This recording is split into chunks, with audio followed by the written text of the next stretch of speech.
It says she's been found safe and alive in Ohio. I'll have the details of the latest developments in this case just ahead. In just a few months, some major changes are coming to the roads in Avondale Estates. More on those plans and the price tag straight ahead.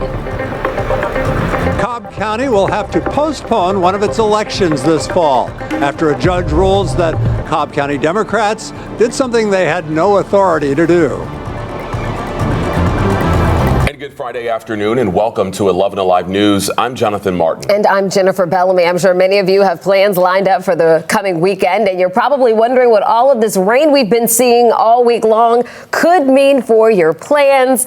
Let's get you straight over to meteorologist Melissa Nord with our 11Alive weather impact forecast. And luckily today, we're seeing a little bit of a difference out there than the last couple of days. Not everybody's seeing rain. That's a great trend. And we're going to keep that going for the start of the weekend. So slightly lower rain chances hold on longer. It doesn't mean everybody's dry. It just means that fewer of us are going to pick up rain. Right now, you can see looping things through over the last hour. There's a few isolated showers popping up over far north Georgia with that higher elevation terrain.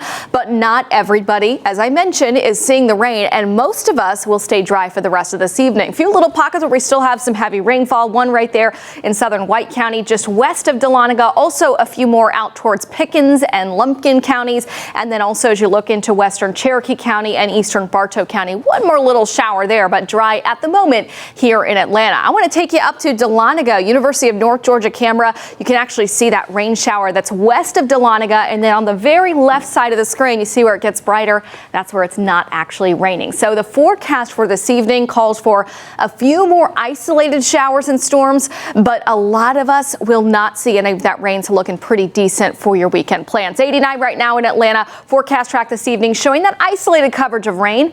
Tomorrow looks pretty good as well. We'll break that down for you coming up in just a bit. Jennifer? All right, Melissa, thank you so much. Don't forget, you can take the 11Alive weather impact forecast with you no matter where you are. Just download the 11Alive app by scanning that QR code you see right there on your screen. Hey, Crash, the weekend is here. We've been talking about it, and that usually means some traffic. Yeah, we know we're going to get a lot of it. Everybody wants to get home, get settled in, and start watching the Olympics. But unfortunately, before we do that, hey, we got a red alert. We're going to throw it at you. Big heads up out on that East Expressway. We've got all lanes shut down. I-20 westbound right at Lithonia Industrial Boulevard. So if you're heading from Conyers and Covington into Lithonia or points beyond that, you know the drill. Look at these delays. They are literally stretching back into the city of Conyers.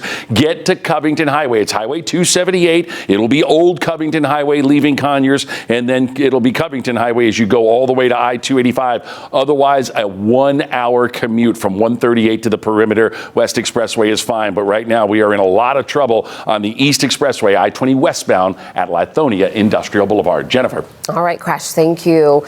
Well, the search for a missing Hall County girl has now come to an end. That's right. Today, law enforcement made the announcement that she has been found safe hundreds of miles away in Ohio.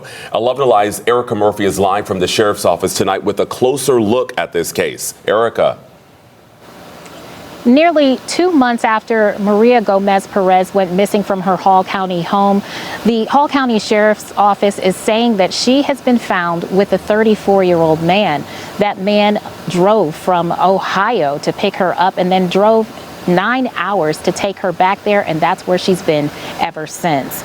Now, Sheriff Couch says that Maria started talking with 34-year-old Antonio Augustin online, saying she was unhappy and wanted to leave home, and then he picked her up on May 29th. Last week, she reached out to her dad on Facebook Messenger. Hall County investigators identified an IP address and phone number from that message and located Maria with Augustin in Ohio. Lo que me mandó, ese es el mensaje que me mandó, y me comentó que sí estaba bien. What she sent me was the message that she sent me. She was telling me that she was okay, for me not to worry anymore. Y luego le contesté el mensaje y le dije que yo estoy muy preocupado. Then I answered to the message and I told her that I was very worried. Y no pensaba que si era ella. I wasn't even thinking that it was her. Now, Augustin is in jail in Ohio. He's expected to face charges both there and here in Georgia. The authorities in Ohio are saying that they are planning to execute a search warrant at his house today. As for Maria, she was taken to a hospital and a wellness check was performed. She's physically okay and is expected to be back home later on today. Reporting from the Hall County Sheriff's Office, Erica Murphy, 11Alive News. We are certainly glad that she has been found safe. Erica, thank you. Well, we are learning the man critically injured in a hit and run in Canton earlier this week has died. Canton police say 58-year-old Jeffrey Buchanan died from his injuries Thursday. Officers say he was hit by a car Monday afternoon on Reinhardt College Parkway. Police say another driver stopped to try and save the man's life until first responders arrived. Right now, 23-year-old McKinley Hunter faces several charges, including homicide by vehicle and DUI. Police ask if anyone has any information that could help with the investigation, that you please give them a call. Right now, Roswell police are trying to piece together what led to a woman being found dead inside an apartment there. Now, police were called shortly before 8:30 this morning to the Champions Green apartments along Champions Green Parkway. This is just off Holcomb Bridge Road near East Roswell Park. Investigators believe this was a domestic-related crime and that the woman who was dead had injuries that were consistent with a homicide. Shortly before 10 o'clock this morning, Roswell police did take a suspect into custody. No word tonight on the ID for either the victim or the suspect. University of Georgia wide receiver Ra Thomas is facing multiple felonies after he was arrested early this morning in Athens. Athens Clark County records show that Thomas has been charged with 1 count of second-degree cruelty to children and 2 counts of misdemeanor battery family violence. Right now, it's not clear what led up to his arrest, but according to the records, he remains in custody without bond. Thomas was arrested on similar charges early last year. The city of Avondale Estates just voted to make some big changes to residential roads. This is all in response to safety concerns from residents who say people are speeding through their neighborhoods to avoid the traffic caused by the increased development. 11Alive's Karis Belger live tonight in Avondale Estates. Karis, how much is this going to cost? Well, the city of Avondale Estates just elected to spend $100,000 to add stop signs, a roundabout, and crosswalks, among other things. All of these measures meant to improve safety, according to neighbors, and to keep drivers from speeding when they drive down residential roads. Neighbors tell me they are happy to see the development in Avondale Estates, but they've noticed there are more drivers in the area who use nearby streets to avoid traffic, and the city plans to add those traffic calming measures along South Avondale Plaza and Kensington Road. All of the measures are temporary, so the city can make changes as leaders receive input from the public. But people who live and work in Avondale Estates say these changes are long overdue. I do notice there's more traffic from the time that I started here to here we are 3 years later, that there's a lot more people cutting through, a little more aggressive on this end, and not knowing like some of the street signs are saying one thing and they want you to do something else. So yes, I do notice a higher volume of traffic.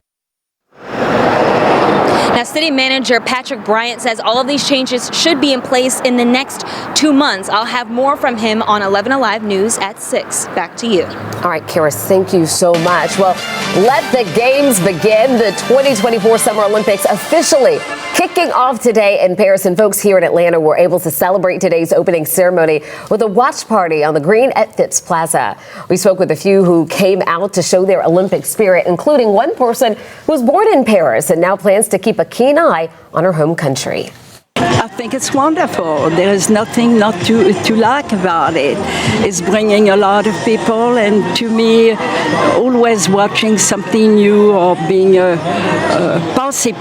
participating in there. The Olympics are huge, so what's the best way to kick off the Summer Olympics than out here on the green at Phipps Plaza? We have the giant screen on the green, plus Citizens is doing an amazing deal of specials, so we're partying like it's 1996 is the theme from back when the Olympics were held here in Atlanta. Sounds like so much fun. The Olympics are preempting 11Alive news during the daytime, but while the games are on TV, you can always get the latest on the big local stories and weather 24/7 through our streaming app, 11Alive Plus. We'll be on each weekday morning from 4:30 to 7 a.m. and at 11 a.m. and at 4 p.m., then back at 6 p.m. and again following Olympics in prime time. Then over your weekend, we'll be on each Saturday and Sunday at 8 a.m., then back at 6 p.m. and again following Olympics in prime time. All of our newscasts are also available for you on demand. You can have them whenever you want. Just download the 11Alive Plus app for free in your Roku, Fire, or Apple TV device. Early this morning, Cobb County emergency crews rescued a man who was trapped in a well for several hours overnight. Look at this. According to officials, the 50-year-old man was on Hartman Road in Austell around 10 o'clock last night looking for a lost cell phone in the woods when he fell 50 feet down the abandoned well. Fire officials say the man's family called police after they couldn't find him. After that rescue, the victim was taken to the hospital. We just don't know at this point the extent of his injuries, but glad he's okay.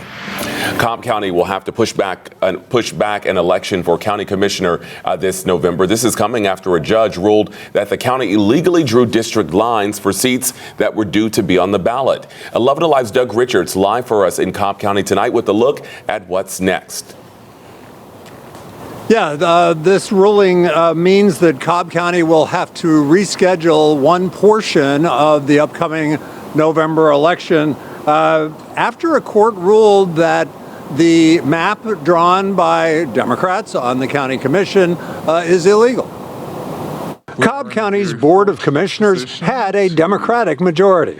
Republican lawmakers changed their districts in 2022, producing a power struggle and a court battle.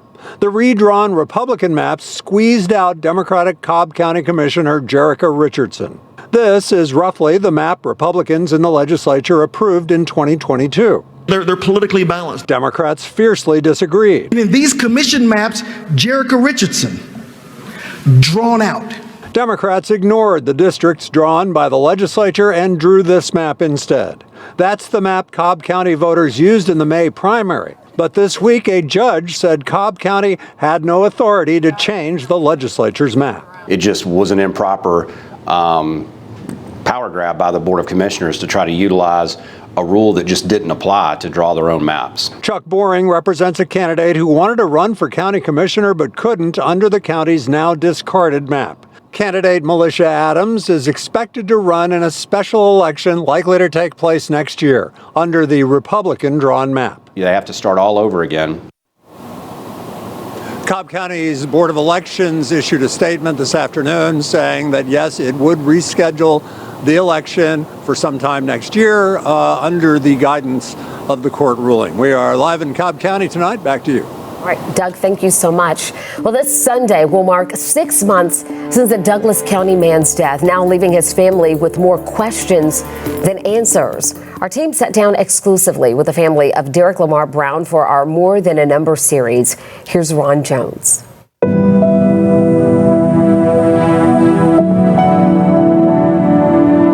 I can't hear him. I can't touch him. I can't hear his laughter. We would never have that again. The pain still persists for Joanne Brown. He didn't have a choice. They didn't give him a chance. On Sunday morning, January 28th, her son, 41-year-old Derek Lamar Brown, spoke with his mother for the last time. I didn't get to him in time.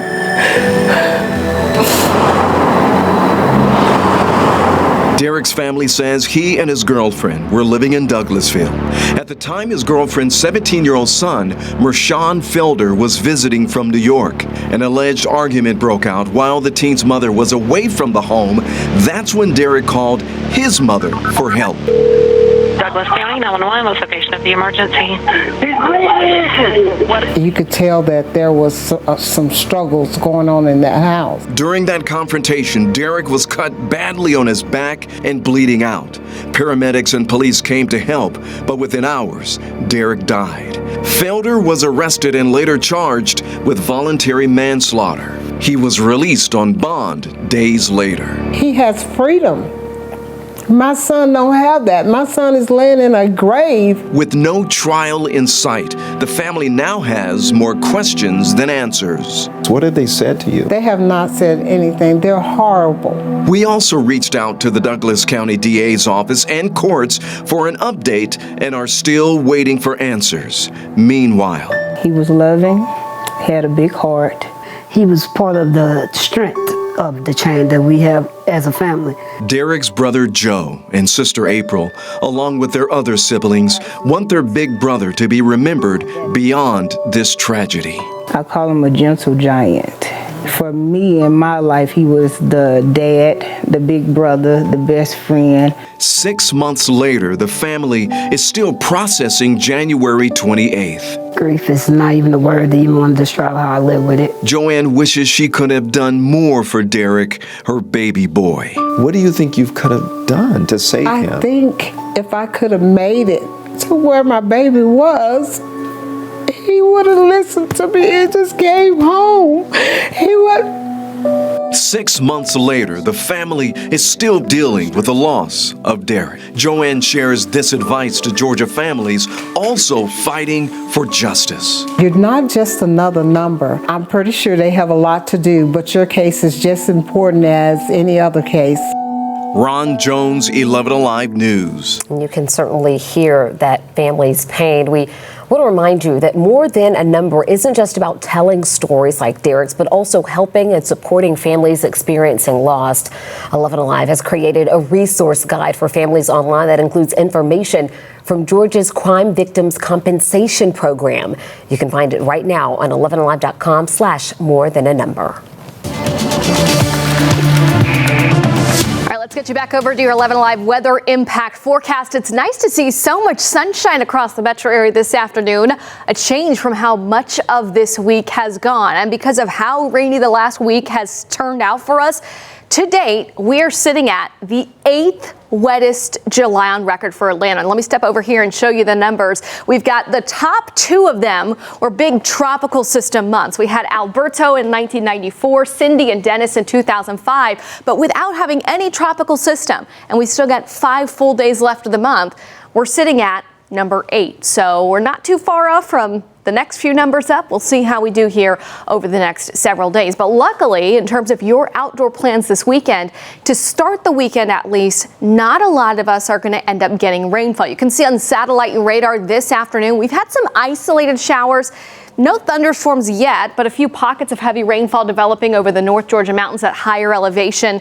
But as we go big picture, you can see high pressure keeping a lot of us and also out in Alabama mostly dry. Meanwhile, a lot more rain pushing in to parts of Mississippi and also out towards Louisiana. That's where the tropical moisture is. As we get into the second half of the weekend, that tropical moisture working back into our area again. So that means a better coverage of showers and thunderstorms. So for Saturday itself, not a lot of us will end up seeing the rain. The timing of that rain going to be primarily mid-afternoon through the early evening. The impact would be that some of us get wet. There could be a couple of thunderstorms. So a few of your outdoor plans may be impacted. But if you're trying to decide, is it a pool day? Is it a lake day? Is it an outdoor day? For the most part, it is. But what you need to do as you're outdoors tomorrow is watch out, listen out for thunder, watch out for lightning, and if thunder roars, of course, go indoors. Forecast track for this evening. Isolated showers and storms will continue, but those are going to fall apart, lose daytime heating by 9 and 10 o'clock tonight. We see all those showers coming to an end. A little bit of a northeast wind kicking in overnight tonight and tomorrow will help to, again, suppress the coverage of showers and storms. So a lot of us tomorrow squeeze by with a dry day. We'll start off with some cloud cover in the morning, low 70s for temperatures. That cloud cover thins out by lunchtime, and then in the afternoon with daytime heating, we'll bring back again a 30% chance of showers and thunderstorms.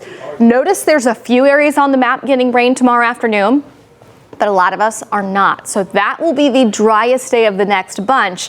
By Sunday, we start to see more of that southeast wind kicking back in, more humidity, and that will bring back a little better coverage of showers and storms for Sunday afternoon. Not a washout, but that'll be more of this pattern we've seen over the last week where each and every afternoon, like clockwork, we get more showers, more thunderstorms, and they'll last all the way past sunset. It looks like Sunday will initiate the return of that type of forecast for us, and that will head into next week. So for tomorrow, tomorrow, rain chance just 30%. Sunday, 40%. Then it really looks a lot more, I don't want to call it juicy outside, but very unsettled for starting the week. We're going to have numerous showers and storms around Monday, Tuesday, 50% rain chance, and by Wednesday back down to 40%. We haven't shown you a tropical map here in a few weeks, but now we're starting to see signs that all that Saharan dust that's been limiting any tropical development may be coming to a little bit of an end early next week, and we have a tropical wave that has a 20% chance of development here as it gets closer into the Caribbean and the Atlantic there, heading up towards the Bahamas as we get in through the next 7 days. So something we're watching, but nothing in the near term to worry about. Temperatures right now outside close to 90 degrees with that added sunshine. We have hit 90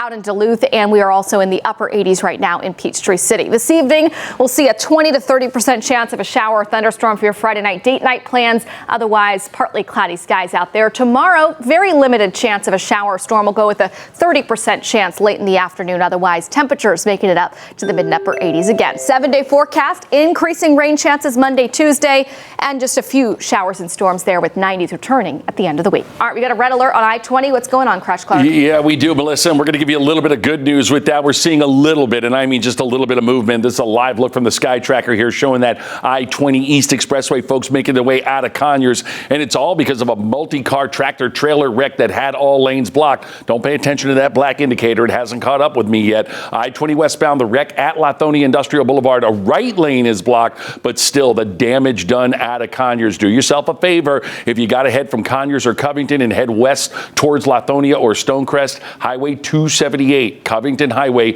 is your best bet for an alternate. Look at the big three. Not bad. Wreck on 75 north at Wade Green and another one on 85 north at Jimmy Carter Boulevard. But all in all, Jonathan, not too bad heading out to the northern burbs. Yeah, it could be worse. Crash, thank you. As the summer heat continues, we are hearing from a lot of people here in Georgia opening their power bills with concern. 11Alive has been speaking with worried customers, talking about their high Georgia power bills.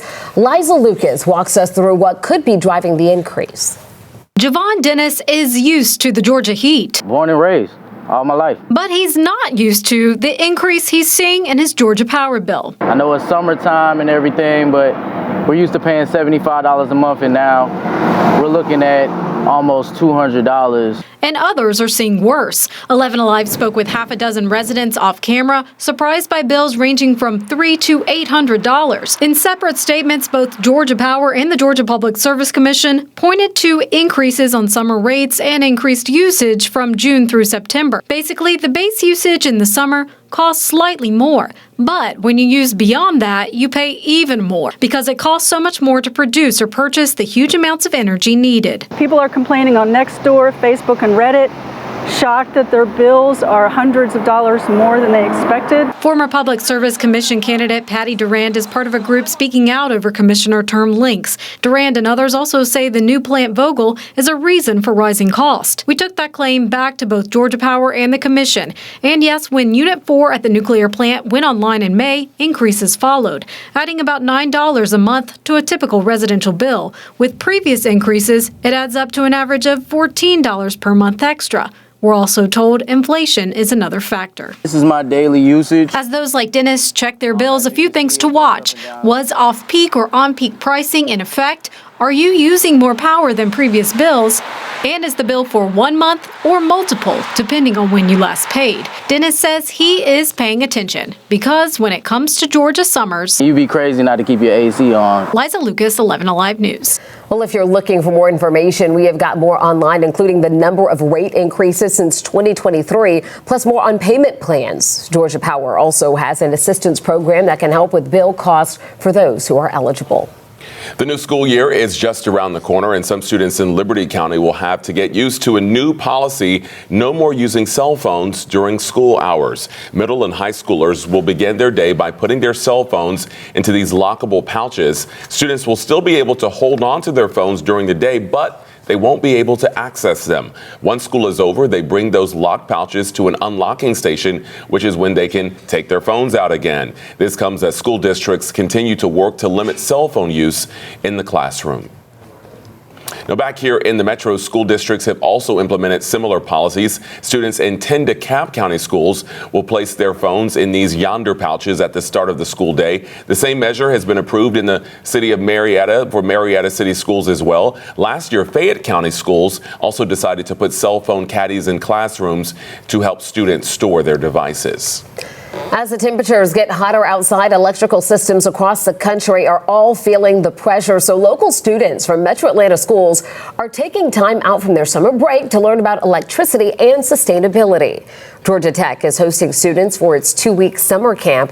Students are learning about electrical theory, generation, distribution, and installation, while also getting an idea about career opportunities. They're also getting hands-on experience with the Real Career Electrical Wiring Kit program, which gives them safe lessons in wiring common electrical circuits. So what they do, they can, after they're done with the summer camp, they can wire switches, outlets, and they can even do something complicated as three-way switch. When you're in high school, you really don't know what to do, so give them awareness.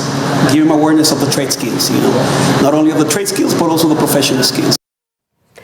The free camp is organized by Metro Power and the International Facility Management Association. Students also took part in educational trips to companies around Atlanta, including Southwire, Metro Power, the Independent Electrical Contractors, and ABM Electrification Center. Also today, a closing program got underway this morning for R&B singer Usher's New Look nonprofit organization. The 3-day program brought together more than 300 high school students from all over the U.S.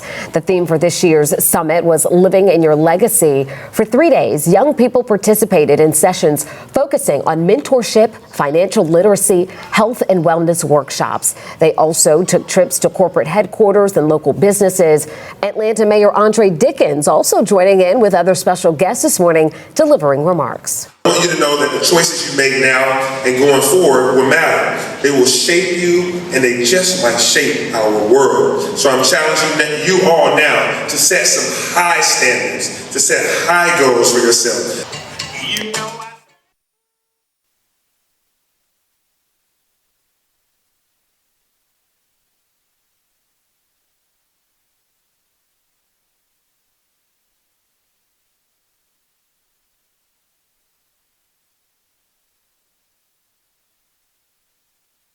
The issues affecting them by offering new approaches, solutions, and opportunities for them to excel. Great work that Usher and his nonprofit are doing here. Well, the Sickle Cell Foundation of Georgia hosted a back-to-school block party today at the Sickle Cell Sanctuary on Benjamin E. Mays Drive. The group distributed backpacks full of school supplies to kids at today's event. These children had just returned home from Camp New Hope, a camp that is specifically for sickle cell warriors, as the group calls them, or children living with sickle cell disease. Sickle cell disease is a group of inherited red blood cell disorders that can cause clogs in blood flow or a shortage of red blood cells in the body, according to the CDC. A new rule at Six Flags Over Georgia takes effect today, and it could impact your or your family's next visit. All guests under age 15 must now have a chaperone to enter or remain in the park after 4 p.m. The chaperone must be at least 21 years old and present their ID at ticket entry. They must stay with their group of a maximum of 10 kids until they leave. Visitors could be asked to show ID after 4 p.m. and could potentially have to leave the park if they are not 16 or older. In a statement on their website, Six Flags explains that this policy comes after an increasing amount of incidents, quote, of unruly and inappropriate behavior at amusement parks. Time now for Voices for Equality Fast Fact. We are close to wrapping up Disability Pride Month, so today we are asking you, Vint Cerf is known as one of the fathers of the internet and creating some of the features we all know and use today. He was hearing impaired and helped develop this mode of communication. So look at the answer here. It is email. That's right. Cerf helped to design the early architecture of the internet with the ARPANET project. Because of his hearing impairment, he became involved in the development of emails describing the comfort he found in the clarity of text over voice communication, which can be easily understood. So the next time you have to fire off an email, thank this guy. Don't forget, 11Alive News is your source for the most complete Olympics coverage. Cheryl Preheim and Faith Jesse are in Paris to tell the stories of Georgia's connections at the Games. Their reports will be featured during our 2 Olympic specials airing Monday through Saturday. All access pass at 7 p.m. followed by the Olympic Zone at 7:30 on 11Alive. And stay connected to all of our Georgia athletes as well as keep up with our team of Faith Jesse and Cheryl Preheim in Paris. You can text the word Olympics to 404-885-7600 and we'll send you everything that you need to know. Don't forget the news always on 11alive.com. All right, have a great Friday and a great weekend. We'll see you back here at 6.